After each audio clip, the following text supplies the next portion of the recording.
حضرت عمر فاروق اللہ اکبر، حضرت عمر جیسا بندہ 24 لاکھ مربع میل کا حکمران، اور شاہ روم کو خط لکھ کے کہتا ہے میں منت نہیں کرتا، میں حکم دیتا ہوں۔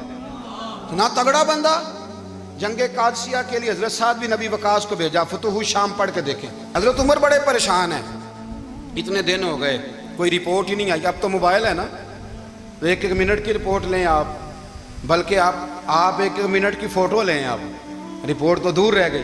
حضرت عمر فاروق رضی اللہ تعالیٰ عنہ بڑے پریشان ہیں کہ قادسیہ میں حضرت سعد بن ابی وقاص کے ساتھ لوگ جہاد کرنے گئے، رپورٹ کوئی نہیں آ رہی۔ اتنے پریشان تھے کہ باہر نکل کے نا اس رستے پہ بیٹھ جاتے جو رستہ قادسیہ کی طرف سے آتا تھا، جو بھی آتا جاتا پوچھتے جنگ کے کیا حالات ہیں۔ ادھر جب اللہ نے فتح دے دی نا، تو حضرت سعد بن ابی وقاص رضی اللہ تعالیٰ عنہ نے ایک قاصد کو خط دے کے بھیجا، کہنے لگے عمر کے پاس جاؤ، انہیں اطلاع دو کہ الحمدللہ اللہ نے اسلام کو فتح عطا کر دی ہے۔ یہ حضرت عمر کو جا کے دینا، وہ بڑے پریشان ہوں گے۔ وہ جو اس زمانے میں اس طرح ہوتا تھا کہ کئی دور دور سے صحابہ جو دوسرے شہروں کے ملکوں کے رہنے والے ہوتے تھے، وہ بھی آ کے شامل ہو جاتے تھے جہاد میں۔ کوئی ایک دفعہ مدینے آیا، کوئی 2 دفعہ آیا، پھر اپنے اپنے علاقوں میں۔ بہت سارے لوگوں نے زیادہ دفعہ حضرت عمر کو دیکھا بھی نہیں تھا۔ وہ جو قاصد خط لے کے آیا تھا نا، اس نے ایک آدھ دفعہ دیکھا تھا، حضرت عمر بوڑھے ہو گئے، وہ پہچانتا نہیں تھا۔ ادھر سے وہ خط لے کے آ گیا۔ حضرت عمر مدینے سے باہر نکل کے اس روڈ پہ بیٹھے تھے جو قادسیہ سے آتا تھا۔ جب وہ اس آدمی کو آتے دیکھا تو حضرت عمر اٹھ کے کھڑے ہو گئے، فرمانے لگے قادسیہ سے آ رہے ہو؟ وہ کیا کہتا ہے؟ پھٹے پرانے کپڑے، ٹوٹے ہوئے جوتے، سر پہ پرانی پگڑی۔ کہنے لگے غلام مدینے کے رہنے والے ہو؟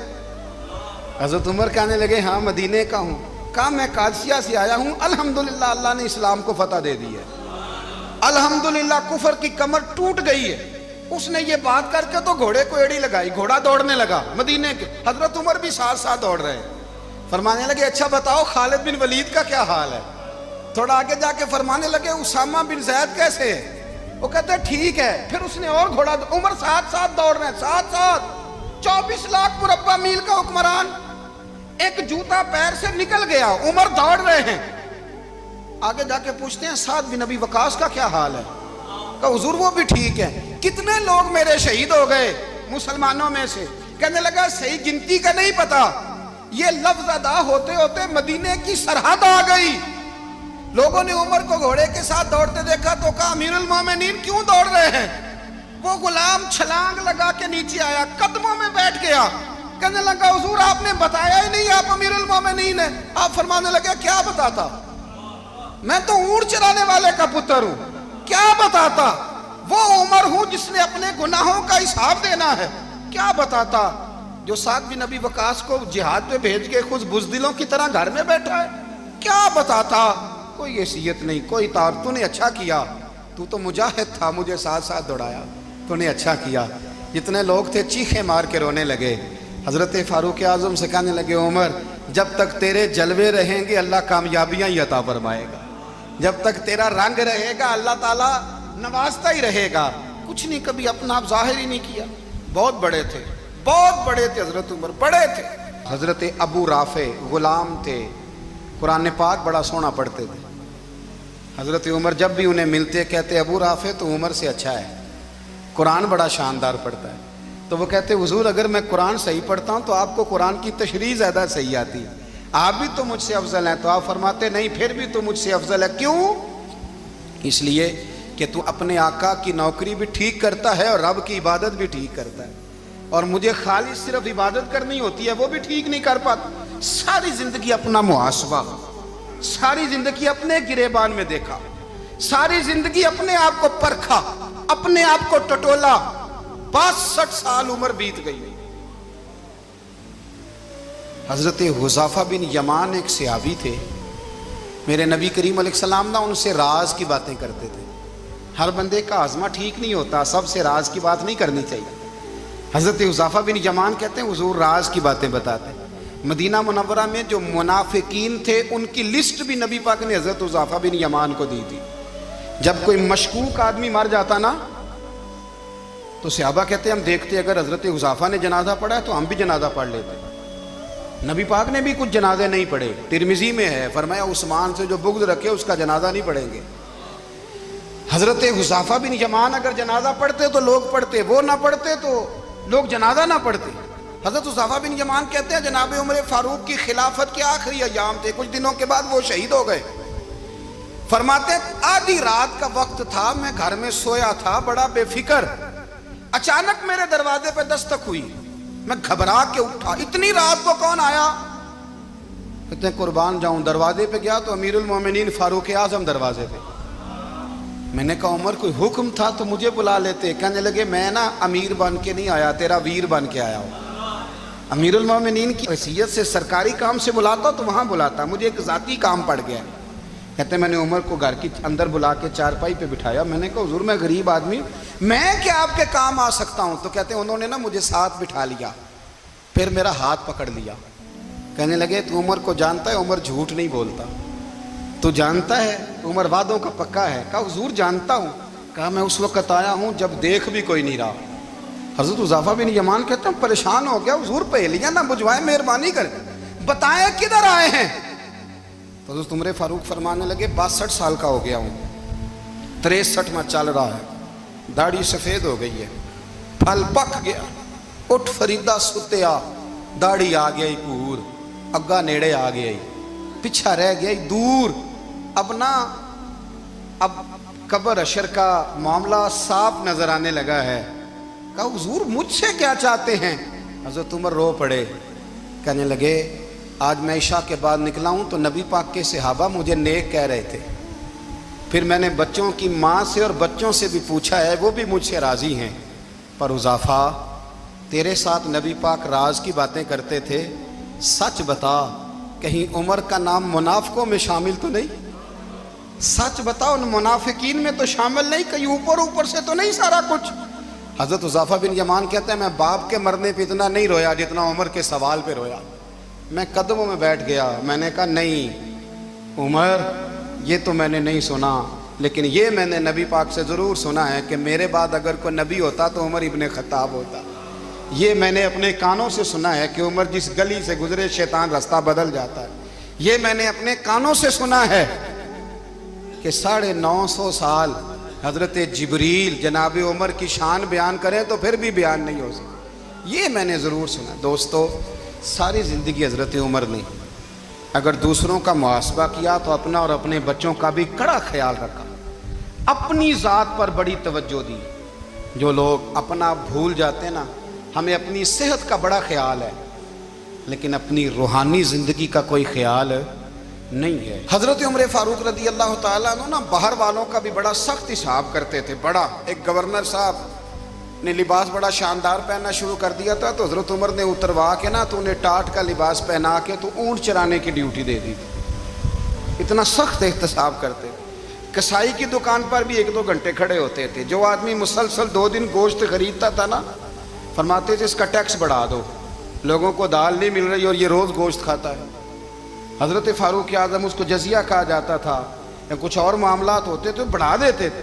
مسلسل جو 2 دن آدمی گوشت کھاتا تھا، فرماتے تھے مدینے میں غربت ہے، اگر یہ والا نظام تم کرو گے تو غریب لوگ کس کی طرف دیکھیں گے۔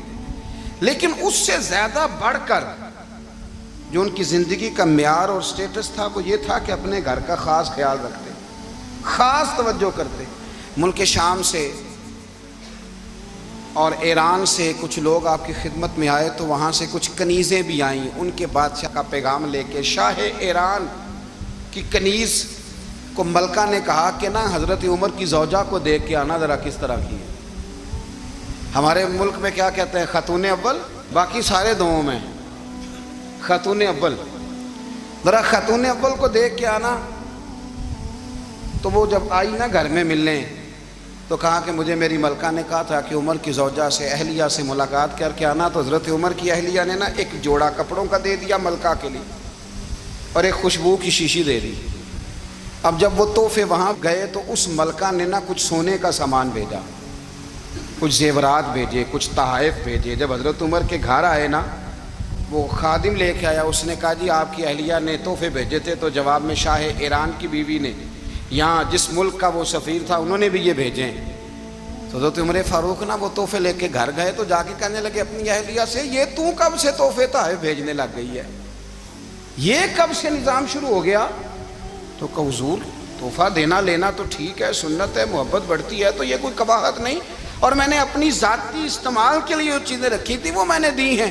تو حضرت عمر فاروق رضی اللہ تعالیٰ عنہ فرمانے لگے ہم نے کسی ملک کے ساتھ اور اس کے بادشاہ کے ساتھ ذاتی تعلق نہیں بنانا، تعلق جو بھی بنے گا رسول اللہ کے دین کی برکت سے بنے گا، ذاتی رشتے نہیں ہم نے قائم کرنے۔ ذاتی آپ کے ملک کی جو ایئر لائن جس کا ہر سال خسارے کا ڈنڈورا پیٹا جاتا ہے نا، وہ ہمارے بادشاہ صاحب اور صدر صاحب اگر غیر ملکیوں کو گھوڑا کبھی بھیجنا ہو نا، گھوڑا، تو پورا ایک جہاز گھوڑا لے کے تحفے میں جاتا ہے، پورا جہاز غریب قوم کا یہ سرمایہ، اور قوم بڑی بادشاہ ہے، لائنوں میں لا کے ووٹ دیتی ہے، دو کام ہمیشہ لائن میں لا کے کرنے، ایک بل لائن میں لا کے جمع کرانا ہے اور ایک ووٹ لائن میں لگ کے، تاکہ پھر پورے 5 سال لائن میں ہی لگے رہیں۔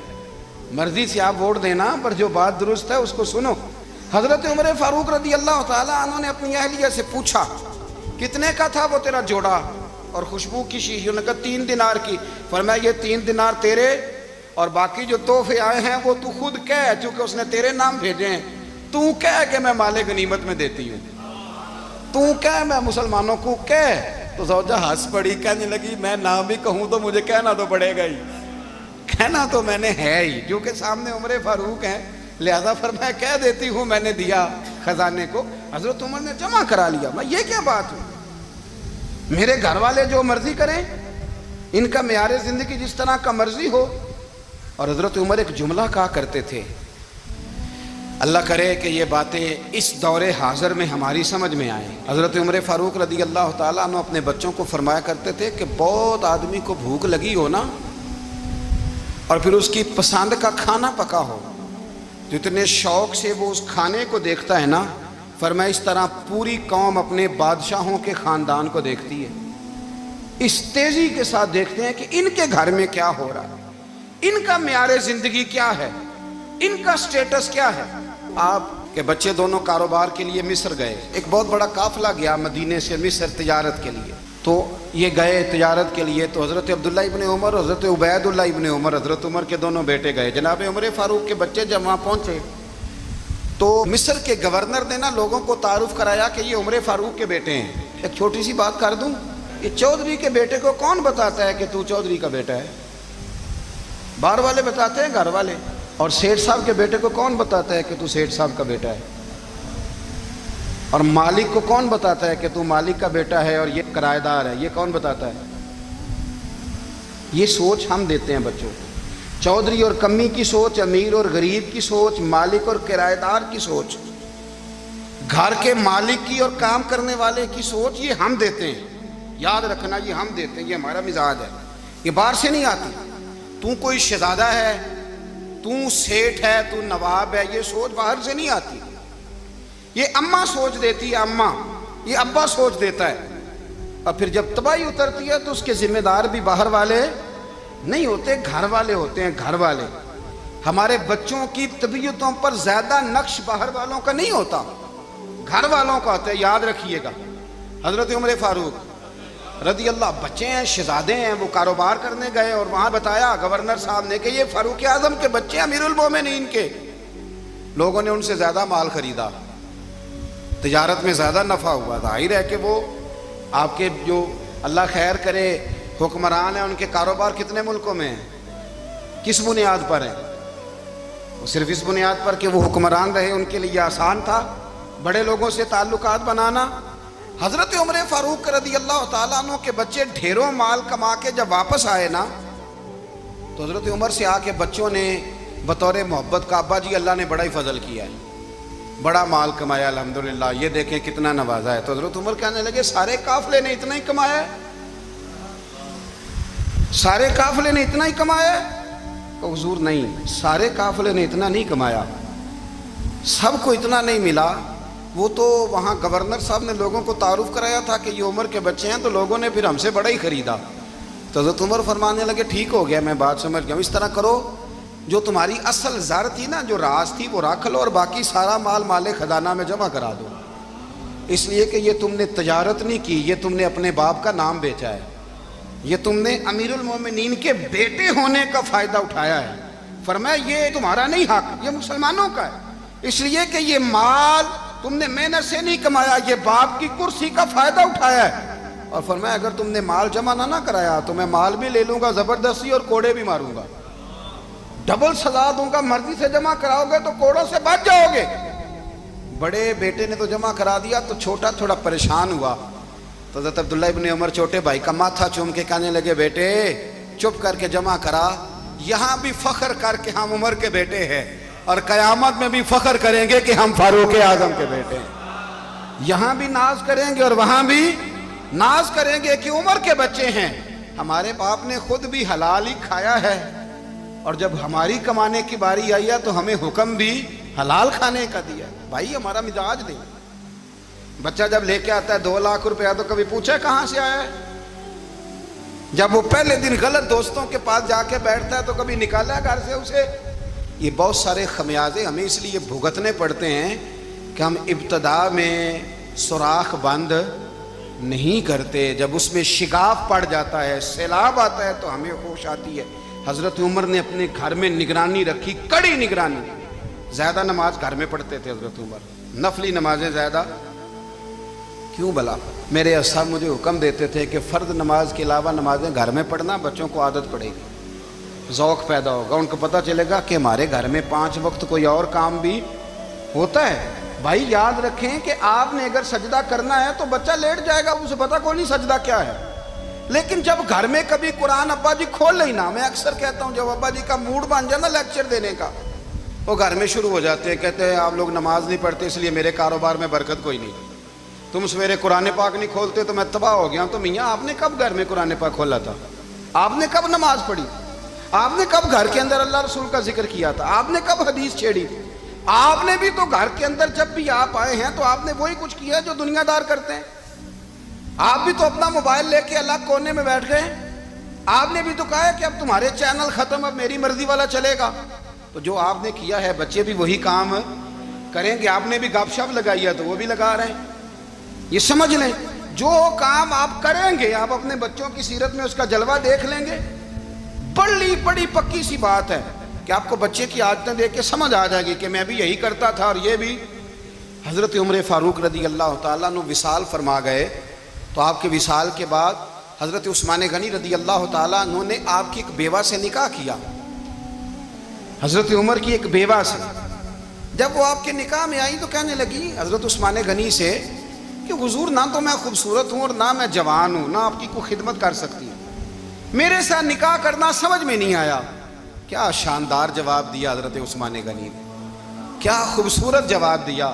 فرمانے لگے میں نے اس لیے نکاح نہیں کیا کہ مجھے تمہارے حسن سے دلچسپی تھی یا تمہاری خدمت کی ضرورت تھی، میں نے تو اس لیے نکاح کیا ہے کہ مجھے بتاؤ عمر فاروق گھر کے اندر اپنے رب کی عبادت کس طرح کرتے تھے، وہ قرآن پاک کس طرح پڑھتے تھے، وہ رویا کیسے کرتے تھے، استغفار کا طریقہ کیا، کس وقت کس انداز میں وہ اپنے رب کو یاد کرتے تھے۔ اس لیے کہ عمر کئی دفعہ گھر سے آتا تھا تو میں اس کے چہرے پر نور دیکھا کرتا تھا، میں روشنی دیکھتا تھا، ایک معیار دیکھتا تھا۔ نکاح اس لیے کیا ہے کہ مجھے عمر کی جو گھر کے اندر کی عبادت ہے اس سے آگاہ کرو، تاکہ عثمان غنی بھی چاہتے ہیں اس طرح کے عمل کرو جس طرح کہ عمر فاروق کر کے گئے ہیں۔ بھائی جب تک ہم اپنے گھر میں وہ توجہ نہیں دیں گے، وہ مزاج دیکھیں نا، ہمارے گھروں میں جب نقشہ پاس ہوتا ہے تو ٹی وی لان بھی اس میں ہوتا ہے، ڈرائنگ روم بھی ہوتا ہے، نماز کی جگہ بھی ہوتی ہے نقشے میں۔ صحابہ جب گھر بناتے تھے تو ایک مسجد بیت کا نقشہ پاس کرتے تھے، ذہن میں رکھتے تھے کہ یہ کونا نماز کے لیے، وہاں جوتے لے کے کوئی نہیں جائے گا، وہاں نماز پڑھی جاتی تھی، عورتیں وہاں اعتکاف کرتی تھیں۔ ٹی وی لان تو آ گیا ہے اور گھر کے اندر ٹی وی رکھنے کے لیے تو ایک کمرہ الگ سے بنا دیا گیا ہے، اور اب جو نئے نقشے پاس ہو رہے ہیں اس کے اندر گھروں کے اندر جگہ بنائی گئی ہے جہاں کمپیوٹر رکھے جائیں، اور بچوں کے لیے وائرنگ ہوگی نیچے تاکہ انہیں کوئی مشکل درپیش نہ ہو۔ یہ ساری چیزیں ہم نے نہانے کے لیے گھروں کے اندر اتنے بڑے واش روم بنائے ہیں کہ لگتا یہ ہے کہ سوائے نہانے کے اور کام ہی نہیں کوئی گھر میں ہوگا، ہر چیز آ گئی۔ پر اللہ کرے کوئی تفسیر بھی ٹیبل پہ پڑی نظر آئے، کوئی حدیث کی کتاب بھی ٹیبل پہ پڑی نظر آئے۔ اللہ کرے کہ جس طرح ابا لطیفہ سن کے آتا ہے تو جب تک سنا نہ لے اسے ہضم نہیں ہوتا، اللہ کرے کہ وہ جمعے میں بیان سن کے جائے تو اس کا بھی دل کرے میں اپنے بچوں کو سناؤں. وہ نبی پاک کی کوئی حدیث کہیں سے سنے تو گھر جا کے سنائے. جب تک یہ معیار نہیں بنتا آپ کیسے توقع کرتے ہیں کہ گھر کے اندر اللہ کی رحمتیں نازل ہوں گی؟ آپ یہ کیسے توقع کرتے ہیں کہ گھر کے اندر وہ معیار اور وہ مزاج بنے گا؟ حضرت عمر فاروق نے ذاتی زندگی پر جو توجہ دی، گھر والوں کے معیار پر جو توجہ دی حضرت عمر فاروق رضی اللہ تعالیٰ عنہ نے، وہ بھی بڑی دیدنی ہے. حضرت ابو موسیٰ اشعری کو نا آپ نے وزیر خزانہ بنایا تھا. تو حضرت ابو موسیٰ اشعری کہتے ہیں کہ حضرت عمر کو شیخ خزانے میں رہنے تو دیتے نہیں تھے. تو ایک دن نا میں صفائی کر رہا تھا اس کمرے کی جس میں خزانہ رہتا تھا. ہمارے تو ملک میں جو جاتا ہے وہ صفائی کر کے ہی جاتا ہے، اللہ خیر کرے. اور خیر معیار بدلتا ہے. جو پچھلی حکومت ہوتی ہے وہ قرضہ اٹھاتی ہے، وہ باہر سے جاتی ہے تو قرضہ لے کے آتی، اور جو نہیں آتی ہے وہ کہتی ہے ہمیں پیکج مل گیا ہے. وہ قرضہ نہیں اٹھاتے. ان کو کیا ملتا ہے؟ یعنی پچھلی نے قرضہ لیا تھا اور ہم نے، واہ جی واہ کیا خوبصورت انداز ہے.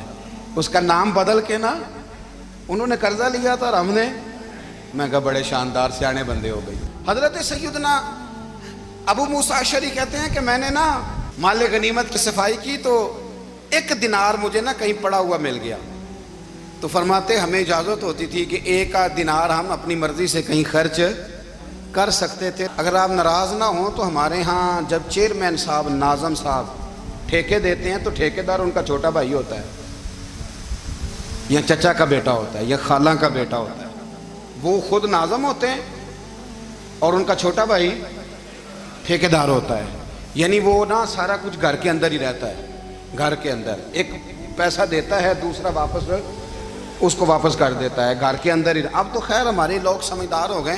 ایک بندہ ایک سیاسی جماعت میں ہوتا ہے، دوسرا دوسری میں، اور تیسرا جس کی بھی حکومت آئی حکومت تو ہماری رہے گی نا. ایک بندہ تو ہے نا اس جماعت میں. یہ اچھا لوگوں نے ایک طریقہ نکالا ہے. تو حضرت عمر کے بیٹے گزر رہا تھا تو حضرت ابو موسیٰ اشعری کہتے ہیں میں نے صفائی کی تو 1 دینار نکلا. تو میں نے وہ 1 دینار نا حضرت عمر کے بیٹے کو دے دیا. میں نے کہا لو بیٹا اپنے چچا کی طرف سے تحفہ. تو گھر جا کے انہوں نے حضرت عمر کو بتایا کہ چچا نے پیسے دیے ہیں. چھوٹے بچے تھے. حضرت عمر نے حضرت ابو موسیٰ اشعری کو بلا لیا اور بلا کے فرمانے لگے میں تو تمہیں اپنا دوست جانتا تھا اور تو نے میری اولاد کو ہی دنیا دار بنانا شروع کر دیا. میرے بچوں کو ہی تم نے دنیا دار پیسوں پہ لگانا شروع کر دیا. میں تو تمہیں یار سمجھتا تھا. فرمایا تمہیں چاہیے تھا میرے بیٹے کو نصیحت کرتے کہ بیٹا پیسوں سے رب راضی نہیں ہوتا، اس کی رضا والے کام کیے جائیں تو رب راضی ہوتا ہے. اور فرمایا تمہیں کوئی اور گھر نہیں ملا تھا تباہ کرنے کے لیے، میرا ہی گھر ملا تھا. اٹھاؤ اپنا دینار اور خبردار آج کے بعد میرے بچوں کے ساتھ یہ والی نیکی نہ کرنا.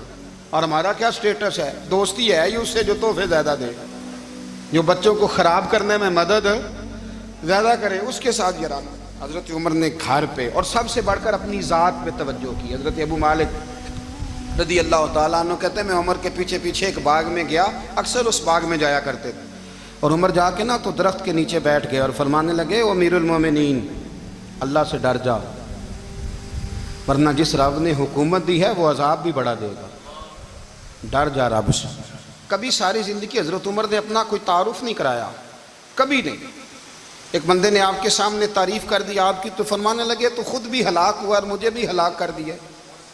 کیا ضرورت پڑی ہے میری تعریفیں کرنے کی؟ اتنی دیر میری تعریف میں لگائی. اللہ کا ذکر کرتا رب تجھے ثواب دیتا، حضور پہ درود پڑھتا تو رب تیرے اوپر رحمتیں نازل کرتا. کس چکر میں ہے؟ آج جتنا اچھی کوئی خوشامد کرے اتنی اچھی وزارت ملتی ہے، جتنی اچھی اس کو جو ہے وہ چاپلوسی کرنی آیا درجہ بھی اسے اتنا ہی اچھا